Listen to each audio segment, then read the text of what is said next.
Okay, so let's get started. I know the Wi-Fi is a little slow, so you just got to be patient with it. But if you jot that down or bookmark it, I'll keep my website up after this. It'll be up for forever as long as the internet is alive. And you can always refer back to it after today. Okay. So hopefully you're in the right session. This is Google Apps for the iPad. I call it a quick fire showcase because we're going to go through 25 apps in about 45 minutes, hopefully. That's my plan. Okay. Most of these apps, all but 2 of them are made by Google. So we're going to talk about what these apps do and how we can use them in the classroom. I'll give you some ideas. And then in the end, I thought as a way to earn a $10 App Store gift card, is I'm going to have you suggest your favorite iPad app. And I have a separate form for that, which we'll visit later. So if you have your own favorite iPad app that you like to use in the classroom, suggest it, and then I'm going to randomly choose someone from the form to win the card. Okay? We'll talk more about that a little later. Okay, so just a little bit about me. As I mentioned earlier, I'm a new father. My wife gave birth to a baby boy on Christmas Day. We were lucky enough, thank you, for a Christmas baby. It's been very exciting. I'm exhausted. I'm tired. I didn't get a lot of sleep last night, but I'm here and I'm excited. I'm an Apple fanboy. I have the trifecta of Apple products: iMac, MacBook, iPhone. I love my Apple stuff, but I'm also a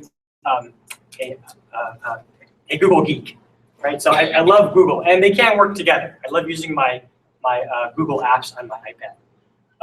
I've been an educator for 7 years. I used to teach 4th and 5th grade in the DOE, and I was a technology coordinator for about 4 years.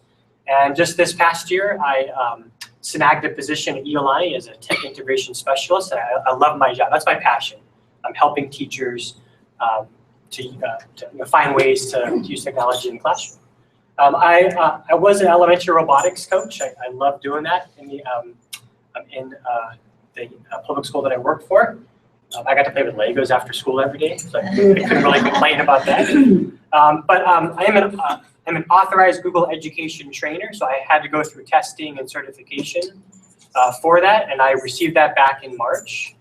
So I am authorized by Google to provide trainings to teachers, and that's what I love to do. And I've been teaching and providing PD for students and teachers for more than 5 years now. And I am a blogger, and I love presenting, and I have my own website there. It's www.edtechnocation.com. All of my past presentations are on my website, so feel free to check those out. I've done a lot of different presentations. I've presented at Schools of the Future, GAF Summit. I've been at iTeach808 for a couple times. So I love doing those things. And if you're on my website and you're following the presentation, these you can actually tap on these if you want to if you want to connect with me on Twitter, or if you want to email me. My email, you tap on that Gmail icon, you can send me an email if you have any questions. Okay, so just want to break down today's session. So we're going to take a look at 25 apps, all free. Of course, this is a free iPad conference, a free iPad apps conference. So I had to make sure they were all free, and they are. These are Google apps, or they're apps that allow you to connect to your Google account. So you have to know your username and password. Okay? And as we explore these apps, you'll have to log into your Google account in order to use them to the most extent. Okay? Of course, as Laurel shared earlier, share what you learn with the hashtag iTeach808. So if you're on Twitter, yeah. So I have Twitter, but I just put hashtag iTeach808 and yep. I write what I think. Yep. Okay. Yeah, and that way, hashtags are a way for people to follow a conversation. So on Twitter, you could search for this hashtag, and you can see other people who are using it. So it's like following a conversation. Okay? So if you're on Twitter, if you're on Facebook, if you're on Google+, they all use hashtags.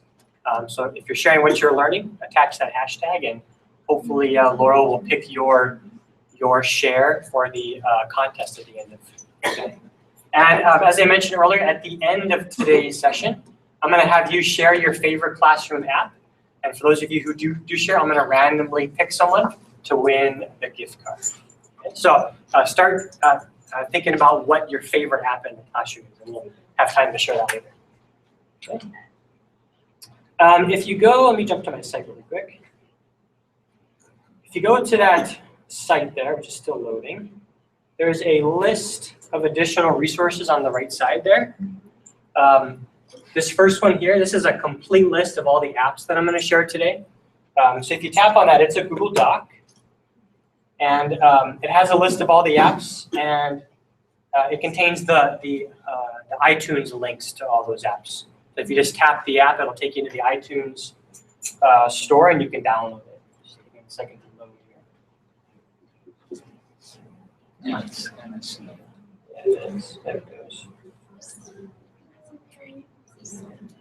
There. So it has a list of all the apps I'm going to share, and if you tap on those links, it'll take you to the iTunes store to download if you haven't done so already. Okay. So again, that's on my resource page here. On the right side. And then I have some other resources there, which I'll mention during the presentation. And another handy way to access those apps, I have something called a thing link here. Have you guys ever heard of thing link? Yeah? Yeah? You've heard of it? Oh, you have a question? Go for it. So I was downloading all the apps Okay. last night, and there was one that I couldn't either, maybe I read wrong or wrote wrong, but I'm pretty sure I couldn't. Which one? Helpbox. Yeah. You couldn't download that I one? couldn't find it. You couldn't find it. Right. Try, if you go to my list, Right. there's a link to that. Yeah. Okay, so ThingLink, it's a great resource. It's a website you can go to. You create an account, it's free. You take a picture, like I've taken this is a screenshot of my iPad, and then if you hover, it might be kind of hard to do on the iPad. There we go. If you hover over it, you can attach links to the picture. So each of these apps has a little a circle link attached to it, which once it loads will give you access to the app as well. So it's a way to make a picture interactive. You can attach little links to different things on the image. And that's called Thing Link. So I created a Thing Link there of all the apps that I'm going to share on the iPad today. So that's just one more way to access those apps. All right, let me get back to my presentation. Okay, so we're going to start with the YouTube app. I'm sure you're all aware of YouTube, right? It's owned by Google, of course, and it's a way to access thousands, hundreds of thousands, probably even millions of videos. And there's a lot of educational content on YouTube now. I know a lot of schools are still scared to allow students to access YouTube, allow teachers to access YouTube, unfortunately. But it's a great resource for educational content. If you connect your Google account to YouTube, you have the ability to create playlists where you can gather collections of videos that you want to share with your students. Rather than having them go and find the video that you want them to watch, you can create a playlist and have them access all those videos in one convenient place. You can save videos. So if you like a video, you can save it to your YouTube account, and you can subscribe to other users. So there's lots of different organizations out there, companies that have what are called YouTube channels, and they share a lot of their content through their YouTube channel, and you can subscribe to them. Right? It's almost like an email subscription. Right? So whenever they post a new YouTube video, you can be notified of that. And I have a list on the next slide. Oops. No, that's at the end, but I'll just skip ahead a little bit, of my recommended YouTube channels. So there's some really great YouTube channels out there that have a lot of great educational content. And I have that link on my site as well.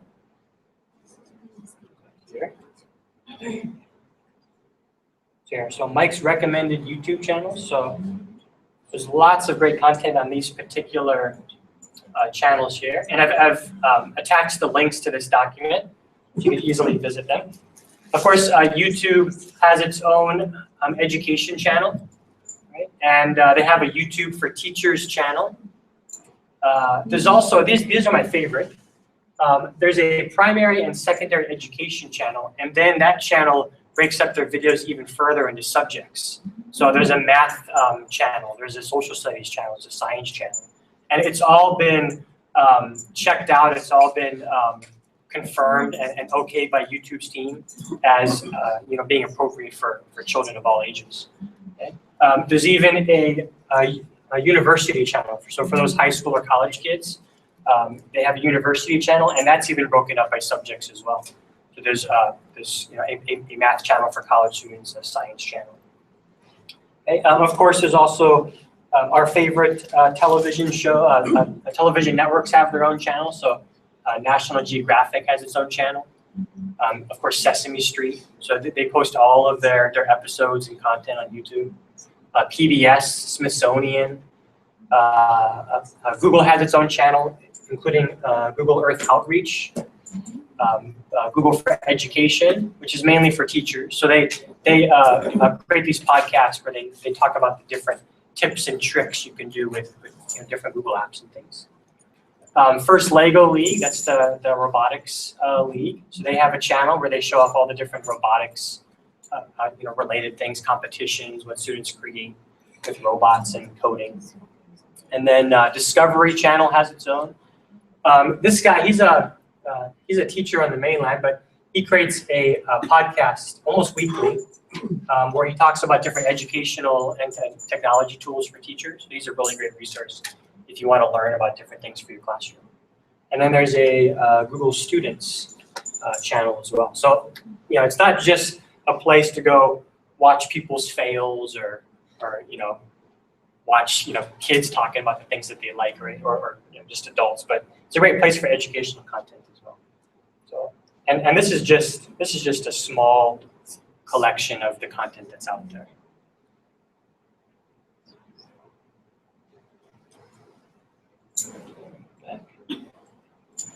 So some things you can do with YouTube in the classroom. Of course, as I mentioned, you can create playlists, and you can organize those playlists by subject, by lesson, by unit. Right? If you're learning about space, right, our solar system, there's lots of different videos out there. There's songs, written by people that teach kids about the solar system, and you can create a playlist about that. And if you want to supplement your teaching in class, or you want your kids to go home and learn more about the solar system, you can lead them to that playlist, and they can watch it for extended learning. You can also use those videos for to differentiate. Maybe a kid likes to listen to that music video rather than reading it in a book, right? Or you can use it to supplement your instruction. So it's a great place to extend the learning. That's the YouTube app.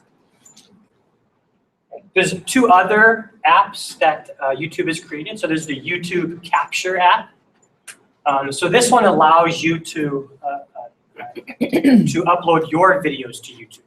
And it's not just a place for you to go and watch other people's videos, right? YouTube is successful because we as users put that video into YouTube, right? So we as teachers and as students can also upload video to YouTube via our camera roll. And this app makes it really easy to take that video on your camera roll and put it up on YouTube. Okay? And with the YouTube Capture app, you can't just upload it, but you can also edit the video. So you can stitch different videos together. You can add music to it, right? So it's got a handful of different editing features before you actually put it on YouTube. You can kind of polish it up a little bit. And you can also add titles to that video. You add a description. You can adjust the privacy. Just because you put a video on YouTube doesn't mean it has to be public. There's 3 different privacy settings on YouTube. You can make it a public video, which means anybody in the world can watch it. You can make it private, meaning only you can see it, even though it's on YouTube. That means only you're allowed to see it. Or you can make it what's called unlisted, meaning that people can only watch it if you give them the direct link to that video. So it's not searchable. Right? So if you want to put a video up there, but you want your kids to have easy access to it, but you don't want the world to see it, you can make it unlisted. And you can adjust those privacy settings before you upload to YouTube. Okay? And there's also some options to share it to other social media networks. So you can share it to Facebook, to Twitter, and of course Google+. So it's a great, quick, easy way to get that video from your camera roll up onto YouTube. And I've seen a lot of teachers who have their kids put their videos up on YouTube, maybe to showcase a project or to share what they're learning. And it's an easy way for the teacher to check for their understanding. So some classroom uses, right? Teachers, as a teacher, you can record your class lessons. That's called, flipping the classroom, right? So you can record your lesson if a student is sick one day or is out on some kind of vacation. And, you can make that lesson available to them, even though they're not there physically in the classroom. And of course, students can record their projects and upload their videos for viewing and grading, whether it's just for you as a teacher or whether you want them to share their mastery of the content with the world. That's up to you and the student. Of course, if students are uploading to YouTube, you have to make sure they're of age. I think it's like 13 plus, and you have to make sure that you have parent permission for them to share those. Parents have to be aware of what what information their children are putting out there on the web, right? So just be aware of that. That's called the YouTube Capture app. And then the third YouTube video is the Creator Studio. So if, as a teacher, if you create your own YouTube channel where you create playlists or upload your own videos, the Creator Studio allows you to manage that channel via your iPad. So it gives you access to your channel. It allows you to easily access the YouTube app as well as the Capture app, so it has links to those apps. And if you're having your students commenting on those videos as a way to communicate, you can check those comments. You can also check the analytics of your channel, meaning like how many people are clicking on your videos, who's watching every day. Google does a great job, and YouTube does a great job of collecting all that data, so you know what's happening on your channel. And with the YouTube Creator app, Creator Studio app, you can check on those stats for your channel. Okay. So how could you use the Creator Studio app in your classroom? Well, if you create a YouTube channel, which might be a good idea if you're considering using YouTube videos, you can easily manage that on the go. You don't have to be at your computer to manage your channel. And you can do it from your iPad now. And you can even invite your students to create their own channel, right, where they can upload their own content. It's a great place for them to catalog and archive their learning if they're recording themselves. Or maybe you could have them suggest a video that they find. I found this video on the solar system. Can you add it to your channel? And so having students participate in that collection and having them decide what they want to use in their learning is a good way to build your channel and collect those useful videos. Okay. So those are the YouTube apps. Any questions on those? Well, this one takes all the others in, right? Yeah. Yeah. So this here. is the app you want. Yeah. So if you create your channel, it allows you to manage it. So this is what the YouTube Creator Studio looks like. So I have my own channel where I upload videos, and so it shows me my uploads. It tells me how many views I have, how many minutes they're watching, and then from the sidebar, I can access the YouTube app, so it'll take me out to the YouTube app, or I can access the Capture app, and it'll take me out.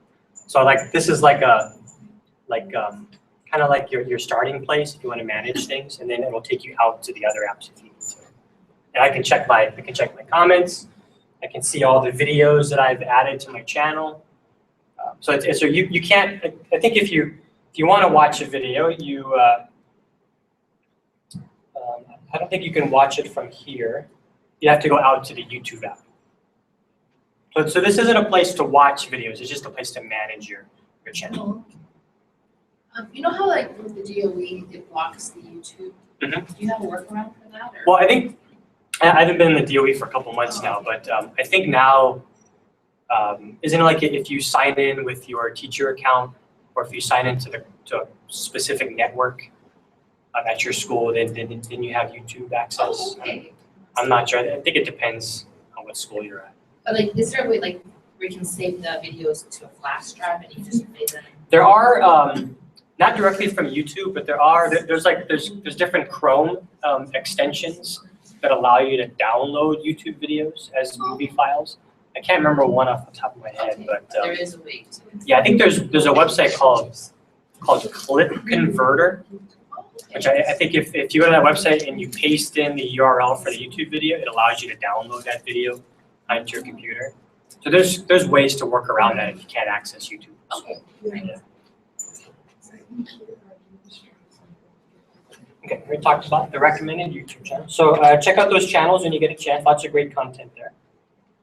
Okay, so the next app I wanted to talk about is Google Drive. I know one of the other sessions is going to go much further into detail about that, so you may want to check that out later. It's a great place for students to store their content. And now, just a couple months ago, Google made all Google Apps for Education accounts have unlimited storage space. So there's no, and it's only for Google Apps for Education. If you have your own personal account, you still have a limit to that. But for your students and for you as a teacher, they can store whatever they want in Drive without ever having to worry about maxing out on storage. And I think the biggest file size that you can upload is 2 terabytes, which I don't know who has a 2 terabyte file now, right? But what's that? It's free. It's all free, yeah. So it's unlimited storage. You can store whatever you want in there. It's not just for Google Files. I store videos in mine, pictures. Sometimes I work in Pages or Keynote, and I can store those files in Drive as well. It's like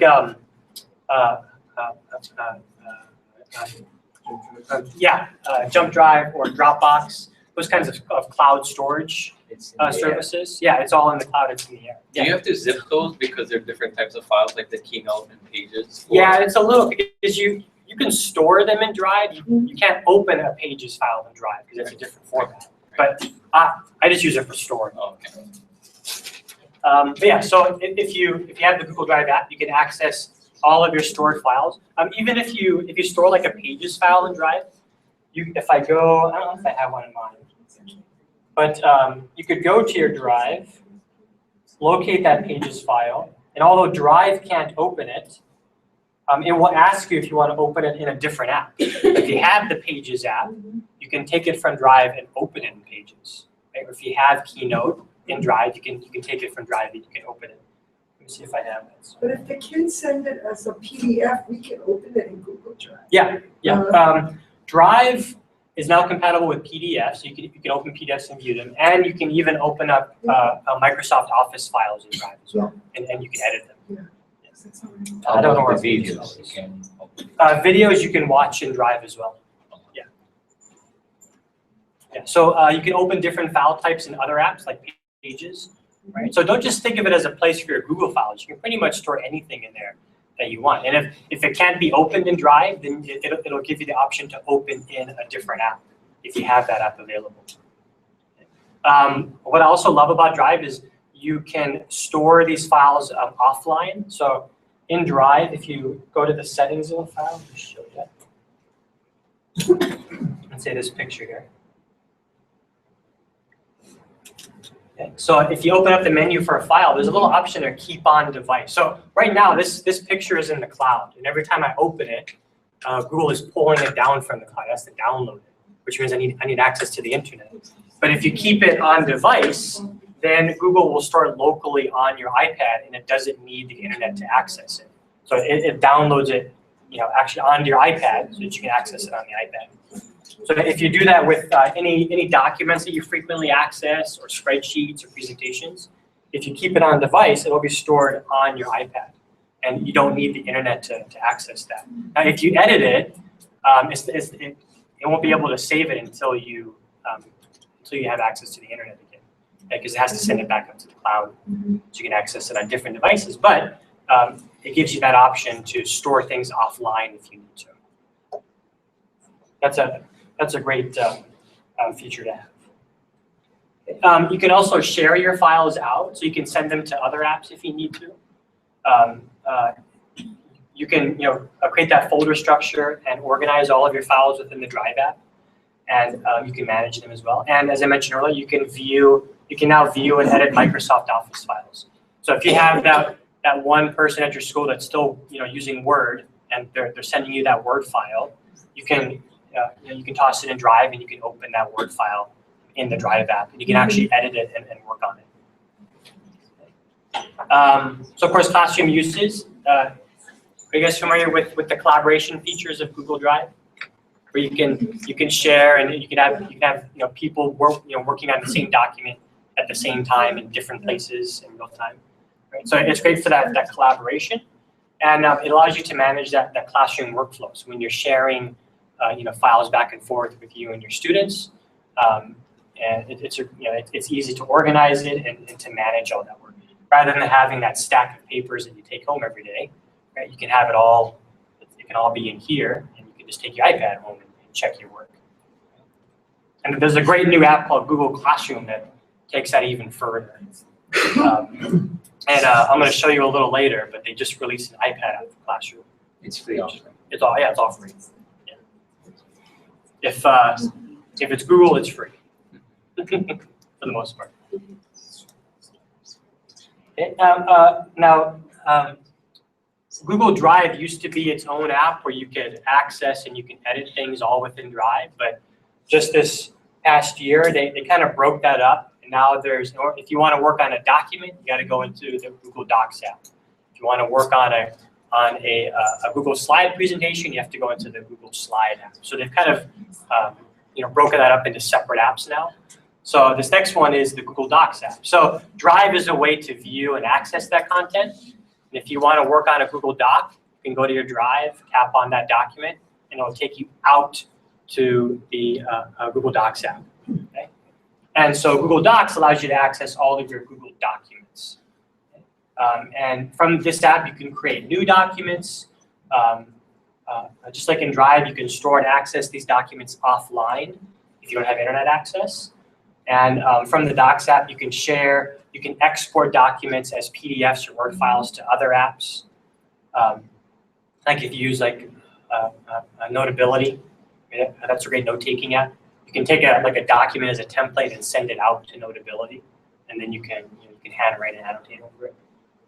And just recently, they updated. This is one of my biggest frustrations with documents, is that if you had a table in your document, you couldn't view or access that table on the iPad. It would just give you like a triangle with an error message. But just recently, they updated the app, so now you can view and edit the text in tables. That's a great new feature. And that now is a link to the blog post where they talk about that update if you want to learn more about that. You can't create or edit actual tables in the app right now, but you can edit the text inside of tables. So if you wanted to have a doc with tables, you'd have to create that document on your computer first, and then you could go to the iPad and you can work on the text inside that table. So there's still some limitations to it, but it's a great first step. Okay. And of course, you can edit Word files in the Google Docs app as well. So again, classroom uses, it's great for student collaboration, right? So if you're sharing a document with multiple students or multiple teachers, you can all be working on that document at the same time. And not only can you be working on it, but you can see who's working on it as you're working on it, right? So you can see the different cursors with everybody's name on it, and you can see what they're doing as you're working on it as well. So it's great for that real-time collaboration, even if you're not in the same room, right? Some could be in different offices, and someone could be at home working on it, but you can all be working on it at the same time, which is what makes Google Drive and Docs so powerful. It's great for note-taking and brainstorming. Right? So if you have a group of students, they can all brainstorm project ideas on one document rather than doing that separately and then pulling it all together. Right? That's a huge time waster. So if you just have them all work on the same document, right, then they can gather their ideas and take notes together. And it's great for faculty collaboration. I think at my former school, when we first started in Google Drive, that was kind of the stepping point for us. Was rather than one person typing the meeting notes in our faculty meetings, right, we could all access it and we could all add to it as we were meeting, right?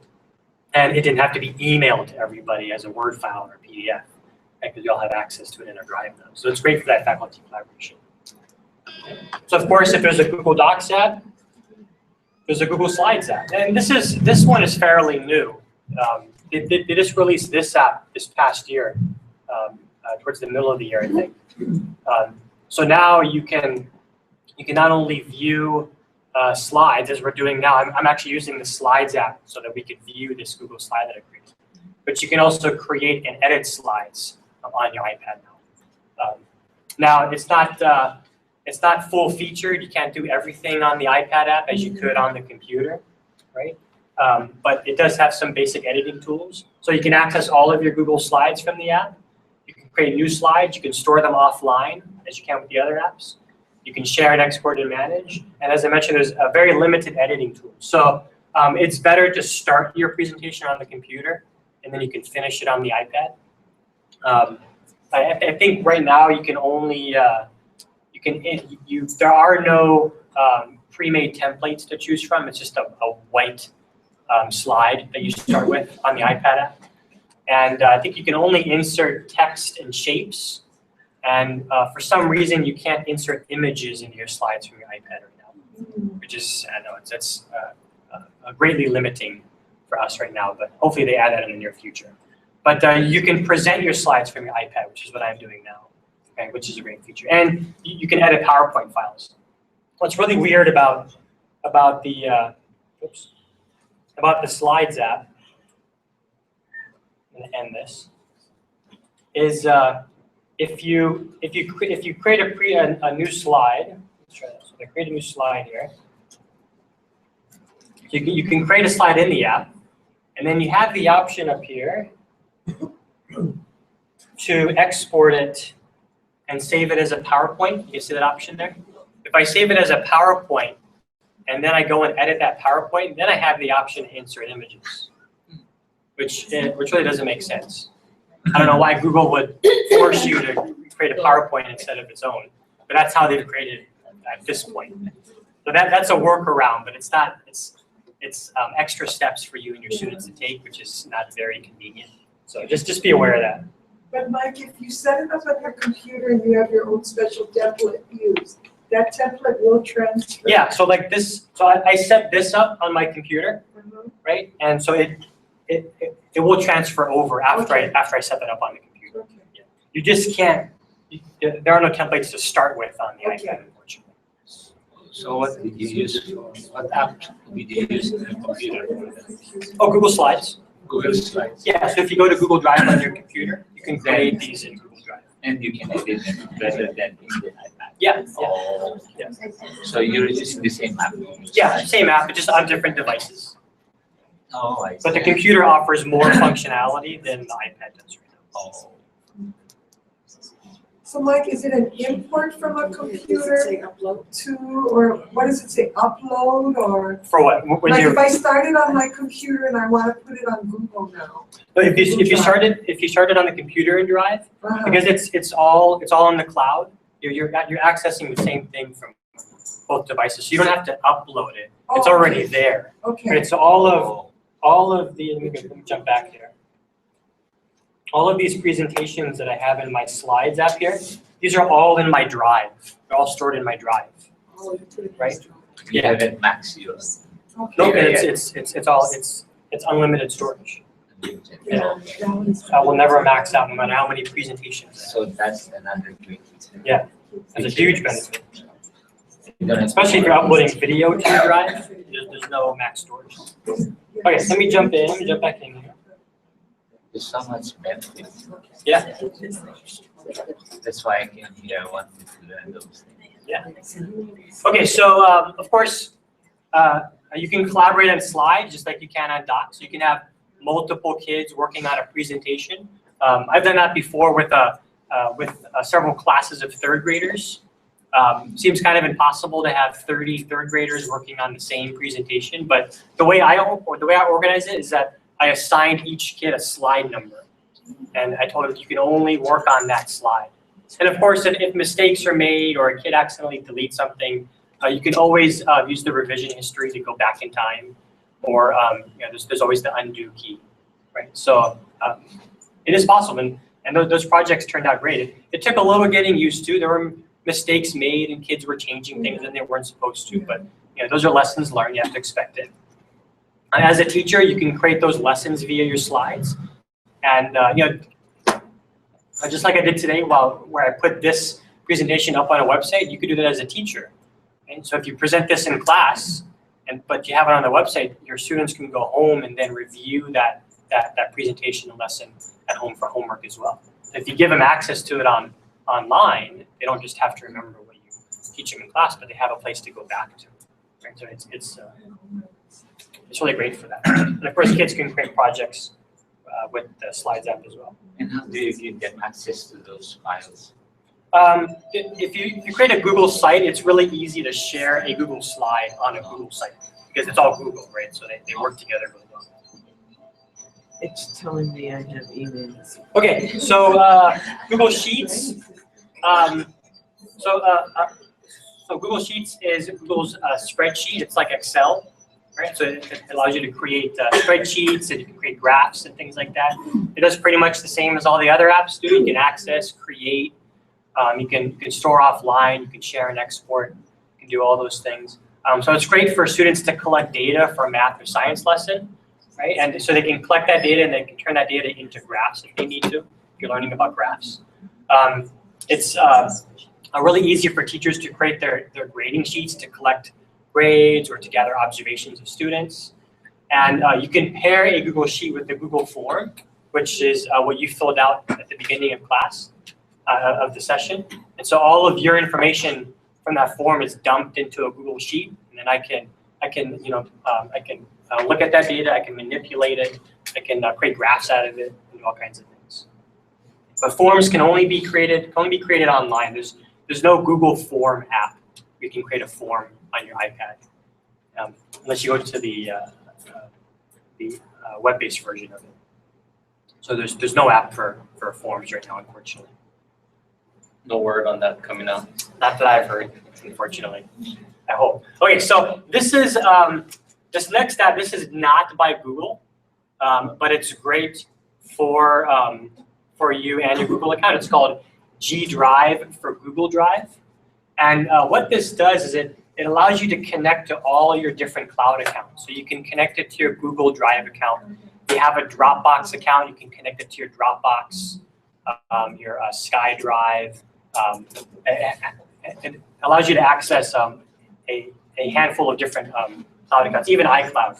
So you can connect all of those different cloud accounts into one app and access all of that content in one place. Okay?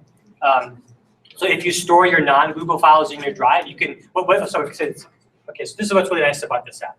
So if I store a Pages file in my Drive, if I access it on Drive, I couldn't open it in Drive. I have to open it in a different app. What's nice about G Drive is if I have a Pages file in my Drive, I can view that Pages file in this app. I don't have to leave it. Right? So this will allow you to view Microsoft Office files. It'll allow you to view iWorks files like Keynotes, Pages, and Numbers. Okay? Now you can't edit those files in the app, but you can view them all within this one app, which makes it really powerful. If you just wanted to quickly see a Pages document, and instead of going to your Google Drive and then having to go out to another app, right, you can stay in this app and access all of that content. Yeah. Because you get to every student's folder, you don't have to. Yeah. Exactly. Yeah. So this is called G Drive for Google Drive, and it's free. It's free. Yeah. So if you and your students use Pages or Keynote, you can use this app to view those things without having to leave the app, which makes it really useful. Students should have that. Yeah. Okay, so do any of you guys use Google Classroom? Anybody? I went to a workshop on Leisure Down and I wanted to but I haven't started. Yeah. Okay. It's great. You presented that at the beginning of this year, didn't you? Yeah, I talked about it However, a lot. we already are, our folder set up. Yeah, We've that's already okay. set up already, yeah. That's okay. But now, just this past Thursday, just a couple of days ago, Google finally released an iPad app for Classroom. So Google Classroom is Google's newest app. It's part of the Google Apps for Education suite. And basically, it's a workflow management tool for teachers and students. And Classroom connects you and your students to Drive. And what makes Classroom really powerful is that once you get your students all together in that classroom, in Google Classroom, it will automatically create all of that folder structure for you. It automatically creates naming conventions for all of the different files you share with your students. So it does all that automatically for you behind the scenes. So so that you as the teacher and your students don't have to worry about keeping things organized, making sure that I'm naming my files correctly. So it does all that for you. The big drawback before this was that you had to access it via the Safari browser or the Chrome browser on your iPad, and it wasn't very user-friendly on the iPad. It just didn't work very well. But now, just this past Thursday, they created the app for it. Now it's not full featured yet. So the things you can do on the classroom website on the computer, you don't have all the same functionality on the iPad app. Okay, so just be aware of that. It doesn't do everything yet. And that's kind of how Google works. They create their apps, they release them, and they don't have everything you want them to do. And it's just because Google likes to start basic, and then they add things to their apps based on your feedback. So whatever feedback you provide them, they prioritize those things, and those are the whatever's at the top of that priority list is what they're going to add next in the next update. So if you use the Google Classroom app, there is a handy send feedback button in the menu bar, and if you think it needs anything, feel free to submit that as feedback. But the app, when they released this on Thursday, they said that their first focus was students. So students have the most functionality in the app right now. So they can pretty much do everything on the app that they can on the website. It's the teacher side that doesn't have as much functionality right now. Just be aware of that. But what's nice about it is if you create assignments in Classroom and you want them to take pictures, they can attach photos via their camera roll now. And they could even use their iPad camera to snap a picture and then have it attached to their assignment. So it makes it really easy for them to do that now. So I thought, if your kids are on a field trip and you let them take their iPads, they can quickly snap photos as they're participating in the field trip, and they can instantly upload it to the classroom as an assignment. That's a great new feature. There's the Gmail app. So if you guys use Gmail as your primary email on your campus, of course, there's a Gmail app. I actually prefer Gmail over the mail app that the iPad comes with. I just don't like the mail app. Gmail allows me to access my contacts. It allows me to easily attach images from my camera roll. I can attach things straight from my drive in Gmail. If I wanted to give my grade level that meeting agenda that's for tomorrow, I can attach that from Drive. It makes it really easy. And if students have access to email, they too can communicate via the Gmail app. So it makes it really easy to send that email. Coming up on just about a minute here. So just a couple more things. Google Maps. It's great for exploring the world, right? They can. It's pretty much. They could do street view in the app. They can do satellite view. They can check traffic. You can actually see terrain in Google Maps, right? What's nice about Google Maps is they can save and share pins. If you want them to find locations, they can pin it, and they can save it on the iPad in the Maps app. So it's great for exploring and learning about community and the world, what's around them. Okay, I had a couple more apps there, but I think we're almost out of time. Are we at 9 or 8:45? 9:45. No, it's 10. I used to. 10. Oh, until 10. What time is it? Okay, so we have 15 more minutes. Okay, I thought I was almost out of time. Okay, so Google Earth. There's Google Maps, but Google Maps is a flat map, right? It's mostly two-dimensional. You can't see three dimensions in some places of the world, but if you want to get into 3 dimensions, there's the Google Earth map. So you can access the entire world in 3D in that globe, and you can see buildings popping up out of the ground. You can see trees and mountains and terrain, that sort of thing. You can toggle a variety of different layers. So if you want kids to explore the different oceans, you can turn that layer on. If you want them to see 3D buildings, you can turn that on or off. It also connects you to photos that other people submit to Google Earth. So not just looking at that bird's eye view of that part of the world, but they can also see pictures that were taken by other people in that area of the world as well. So it's not just looking at the world, but looking at the world from other people's eyes, other people's views. What I like most about Google Earth is the Google Earth Gallery, which is the most powerful. So if you go into Google Earth, a second to load. Okay. So in the side menu here, there's an option for Google Earth Gallery, which allows you to select a variety of different overlays for Earth, right? And I'll load for a second. So there's lots of different options here. So here, like a global rocket launch site. So if I wanted to see all the different places in the world that have rocket launch sites, I could tap on that and it'll put that information over the Earth for me, so I could view it. My most favorite overlay here is Mars. So if I search for Mars, even though we're in Google Earth, I can instead take a look at Mars. So I can load Mars here.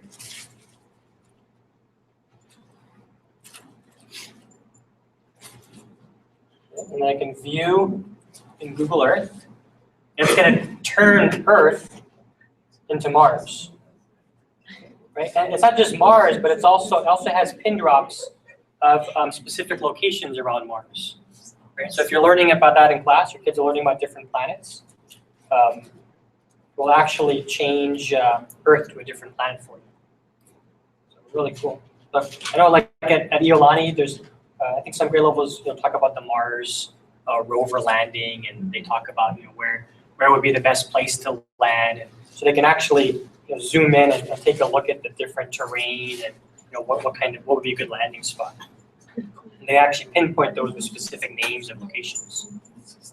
There's lots of different other Earth galleries. So look at neighborhoods, bicycle stations. Oh, here we go, high temperatures. So we can take a look at record high temperatures around the world.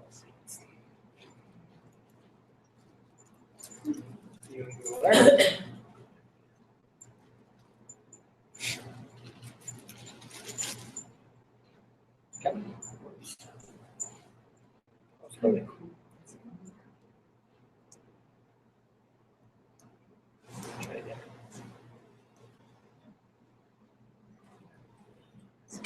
Yeah, so what these are, they're like they're two-dimensional maps that they lay over the Earth, right? And so you can change the different kinds of overlays you want.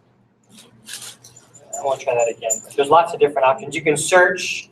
This is just showing you what's hot, but I could explore instead based on these different categories. So if I want to see maps based on different crises around the world, I can look at that.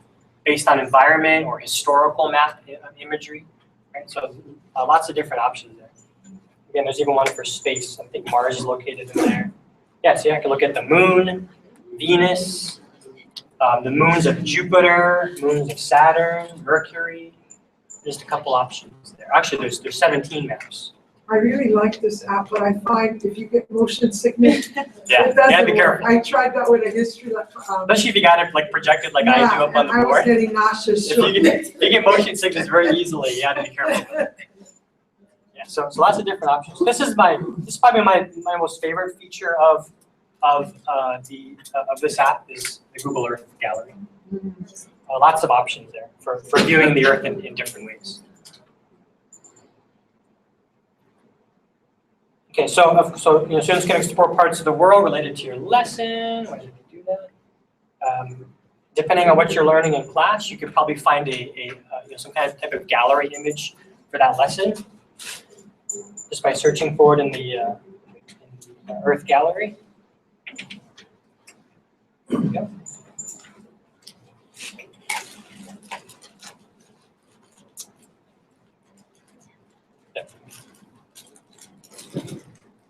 I'm sure, I know in some grade levels you learn about plate tectonics and earthquakes, those kinds of things. So there are overlays for that. There is an overlay for ancient Hawaii, right? So if you search for that in the gallery, you can take a look at ancient Hawaii, as well as different earthquakes around the world, where they occur. Okay, so have you guys downloaded this app on your iPad, Google Translate? Okay, if you did, it's really cool. I was gonna send them out the list. There's this beautiful list that Mike created. Oh, it's okay. Look, there's so many. That's okay. They have access to it. Oh, So awesome. if you downloaded it, Google Translate, it basically does what it says. It translates language for you. So if you start in one language, you can translate that into another language, and it will actually speak that language for you. So you can either read it yourself, or the iPad will speak it for you, which is really cool. But they just updated it and added a new feature called, which I think is called Word Lens, not World Lens, Word Lens.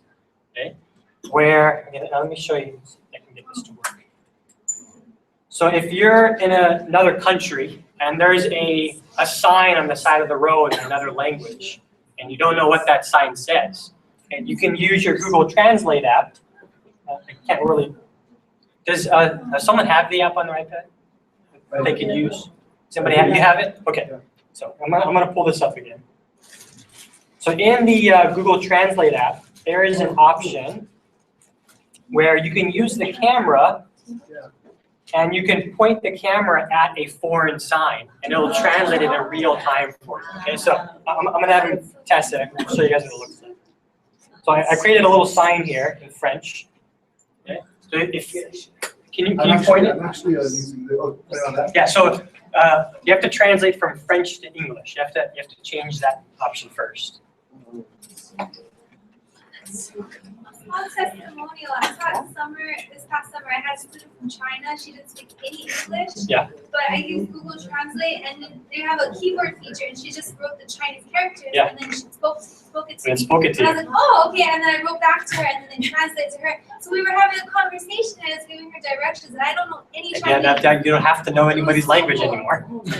Yeah, it changed my life. It was my high school helper, her idea to Cool. use Google Translate. I was like, It's I mean, it's not perfect, but it translates it pretty good. So if you point it up there, I don't know if you guys can kind Welcome of to see. my session of workshop, which is your favorite dish? Yeah, and it's actually it's kind of to see with him, but it'll actually put the English word over the French word. So it'll actually convert this in real time to whatever language you want.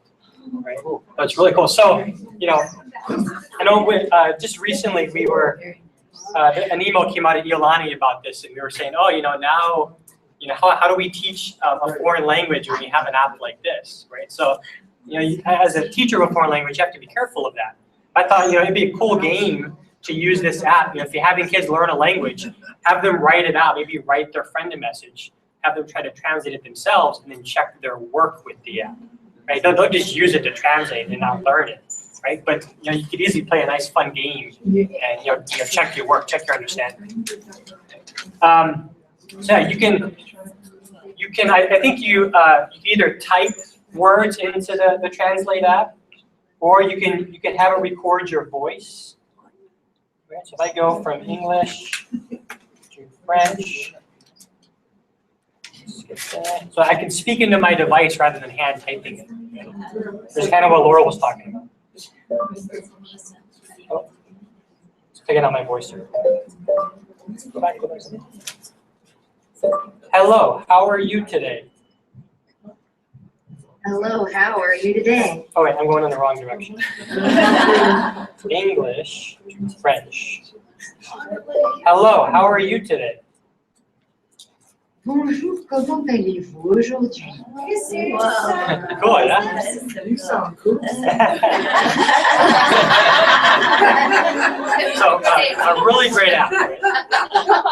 If you have students writing or communicating with people in a foreign country as a pen pal, it's a great app to translate and bridge that gap between the students. Can it be used also with a laptop? Yeah, it can, because Google in general will translate languages for you on the computer. But this app makes it a lot easier to do that. It's all within the app. And you can translate, it's not every language, and I don't think Hawaiian is a part of it yet, although I know there's a group working on it. But there's lots of different languages. It just came up on this one. What does Madame say about that? I haven't downloaded anything yet. Yeah, so it's a lot of different language, and I think the camera translation is only a small handful of languages. It doesn't translate signs in every language. Just gotta be aware of that, but it could be a lot of fun to play with that. Okay, so moving on, we have the Chrome app. Do you guys use Chrome? Oh, yes. I'm sorry, 4 minutes. Okay, okay. Let me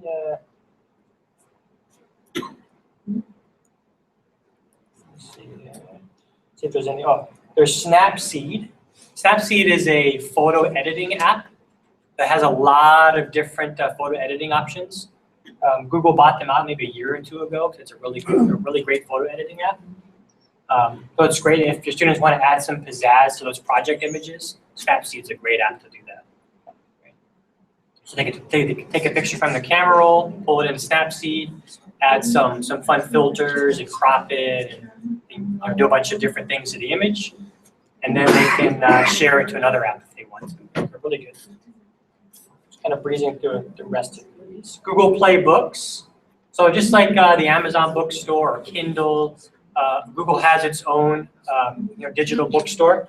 And there's a lot of really good free classic books out there. Lots of really good free classic books. So if you just search free in the Google Play Bookstore on your computer, you can find a lot of good options there. Yeah, free. Check these out. There's Hangouts. Oh, here's the other non-Google one I wanted to show you. Do any of you guys use Google Calendar to organize your life? I do. I use it a lot. Right. So with your Google account, you have an online calendar called Google Calendar, but there really is no there's no Google Calendar app right now for the iPad. There's one for Android, which you just came out with, and I'm sure they're gonna bring over the iPad eventually. But this is a really good app to connect your Google account and your Google Calendar, so you can access them on the iPad. And I like Sunrise Calendar because it's visually nice. It keeps things really neat and organized. Let me show you mine. I have lots of calendars, so. Tap. Right again. There it is. Oh no, that's over here. So. There's the standard calendar app on the iPad, which I don't really like too well, but yeah, I like Sunrise because it color codes everything. I have a lot of different calendars, so it looks kind of crazy. But you can toggle those calendars on and off if you don't want to see certain things, right? So there's lots of different options there. That's a really good. Yeah, I don't know why it's pulling in like birthdays from my social network or something, I think. I don't know why I like Alicia Keys, but she's on there. But it's also, if you have your kids use Google Calendar, you can share calendars just like you can documents. So you can share calendars with your students, put your assignment due dates on their projects, field trip due dates, and then they can access that calendar on their own iPad. It makes it really easy. This is a really great free app to do that. All right. The rest of these apps you can check out on my website. But I want you to jump to this form really quick. And if you have your own app, it doesn't have to be Google related. It could be any iPad app that you want to share. But if you do share, I'm going to give you a couple minutes, and or maybe about a minute or two, and then I'll randomly pick someone from the list for the gift card. Okay. If you go to my website, there's a link there as well. Is it refresh? I think I put one up, but I didn't. Did you? see it. Okay. There's 2 were up already. Oh, I don't want to think I'm cheating and putting a bunch of that away. Okay, refresh this. Okay, so there's a link here. Fill out the favorite app form, and then once you submit it, if you scroll down, it actually should show up in the spreadsheet if it loads. So I have the responses loading on the site there for you once you guys are done. Oh, the link is at the top of the list. Favorite app form.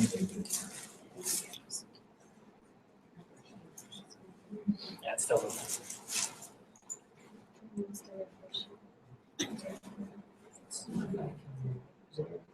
Yeah, there we go. Got some pop in there. Okay. So I've put the spreadsheet at the bottom, so once this is over, you can go back and see what other people suggest if you want to check it out. So we have Brain Pop, it's a good one. StoryKit, I know that one's a good one. Pinterest, of course, love that one. Shadow Puppet. I can do one more minute, and then I'm going to randomly pick someone from the list. Have you done sock puppets? The app? Yeah. Yeah. That's It's a fun one. Shadow puppets good, but yeah, sock Yeah. puppets, that's fun. Because you have the puppets, they're animated or little socks, and you speak into it. So you can have kids do like little puppet shows. Yeah. But you can save it to your camera roll so that you can send it to an email so you can easily show it. Yeah. There's a free version. Address again for her to get There's a in. free one, It is. there's a paid one. So with the paid one, you Here have it more is. choices. Thank you. Yeah, you're welcome. Scenery in bit.ly It's so /GApps fun. Quickfire. Sock puppets. So we weren't able to get through all the apps. So if you, so again, if you want to go back to the website, you can check out all the other apps that I wasn't able to share with you today. And I have some handy resources over here. This one's great by Shake Up Learning. It's a Google Drive for the iPad cheat sheet. Right? So it kind of breaks down all the different features and buttons and things if you want to learn more about that. She made a really good, easy to understand cheat sheet for that. Okay, so let's take a look at loading. So let me jump out and go to get you guys out of here really quick. You know Google Sites? Yeah. Is there an easy way to find the sites you make? Because I always have to randomly filter certain things to get to my Google site. Not really. That's why I just bookmark the ones that I need access There's no easily. trick. Yeah. Why don't you go in on mine and then just, go in on mine and then just see that choose. What do you get going to that?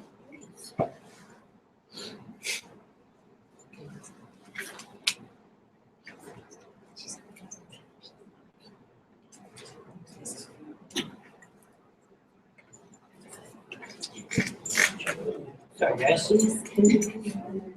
Want the spreadsheet to load, and then I'll pick someone at random.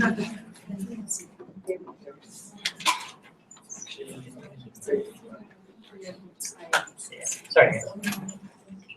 Yeah. You want to use mine? So I gave her mine, but I think that's one Oh, yeah.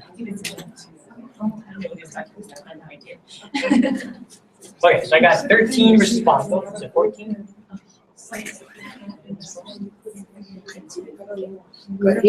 12 responses. Okay, here's what I'm going to do. I got a handy random number generator here.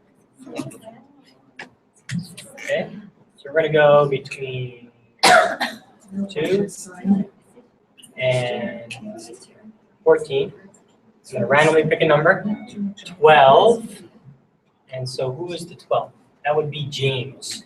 It's me. James, it's you. Oh, there you go. Congratulations. Thank you. You're welcome. Thank you for suggesting some great apps. So once that loads down there, this should load, although it's a little slow right now. You'll be able to see everybody's suggestions. I didn't.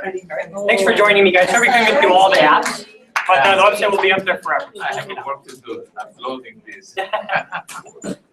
They're all great. Yeah. And All it's free. free. All free. That's what I've been looking for. Yeah. What's your? Thank For God that, right? you came here and shared. Oh, God bless you. There we go. Okay, so you say, Let's just I want to get one of these. Oh, these things? I want to get that in my iPad with each by 15%. And I need to share your. Yeah, this is HDMI, Yeah. but there's also one that depends on the kind of connection you're, Yeah, it's one of those big. like this one. Yeah, this is the one you want. Oh, okay, so. Yeah, if you want to just take a picture. Okay, so this goes into the iPad. That goes in the iPad. Or my iPad. Yep. Second session. And I had one ordered for my book here. Because it was the previous one. Yeah, if you want this guy. Hold on a second. So is that, you're sure